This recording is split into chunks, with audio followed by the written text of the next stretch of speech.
झारदा शिवानी। आज म हजुर समक्षमा राई भाषा ट्युटोरियलको 50औं भाग भनौँ अथवा 50औं पाठ लिएर उपस्थित छु है।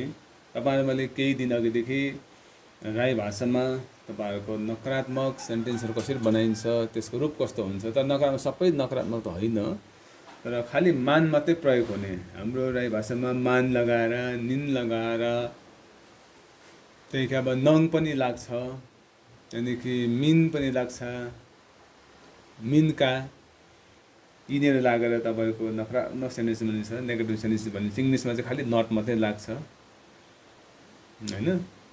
त्यस्तै प्रकारले राई भाषाको धेरैवटा छ, तर तपाईहरुले खालि मानसँग मात्रै तपाईलाई सम्बन्धित आजको यो भिडियो छ। हिजो पछिल्लो भिडियो पनि त्यस्तै थियो है, जो तपाईहरुले आज सोझै आजको भिडियोमा प्रवेश गराउन चाहन्छु।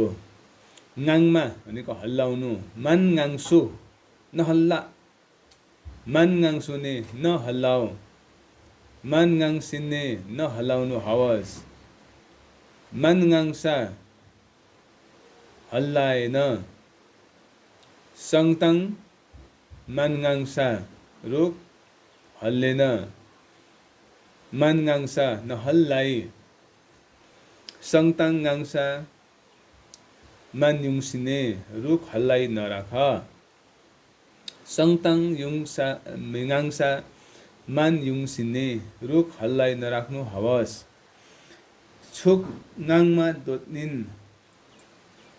हात हलाउनु पर्दैन, छुक ङाङयाङसा मान मुइने हात नहलाउँदै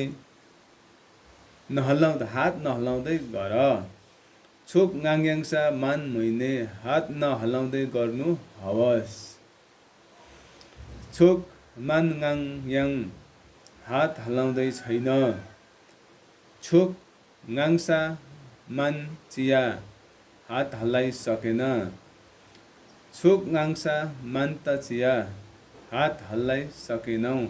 यो चाहिँ अब सकेनौ भन्दा सेकेन्ड पर्सनलाई बुझाउँछ, किन यहाँ त पनि छ। यो मान त चिया भने यो तले चाहिँ सेकेन्ड पर्सनको माक हो, योले चाहिँ सेकेन्ड पर्सन हो भनेर भन्छ। अङ्का आ छुक ङाङसा मान युङसाङ मैले हात हल्लाई राखिन, अङ्का छुक मान ङाङयाङ म हात हल्लाउँदै छुइन, छुक ङाङसी मान बानिने हात हल्लाउन नआऊ। र हजुरहरूलाई यो नकारात्मक सेन्टेन्सहरुको बारेमा तपाईलाई आफ्नो जिब्रोमा शब्दहरु बसोस् भनेर तपाईले बनाउन चाहेको भने त्यसको तपाईले रूप पनि हेरेर तपाईले यस्तो रहेछ भनेर तपाईले पनि बुझुन् भनेर तपाईले मैले बनाउन चाहेको, जो तपाईहरुले यसलाई बारबार यसलाई उच्चारण गरेर तपाईहरुले प्र्याक्टिस अभ्यास गर्नुहुनेछ भन्ने विश्वास छ। र यी विश्वासको साथ आजको यो भिडियोबाट बिदा लिन चाहन्छु। अलाङ्ने।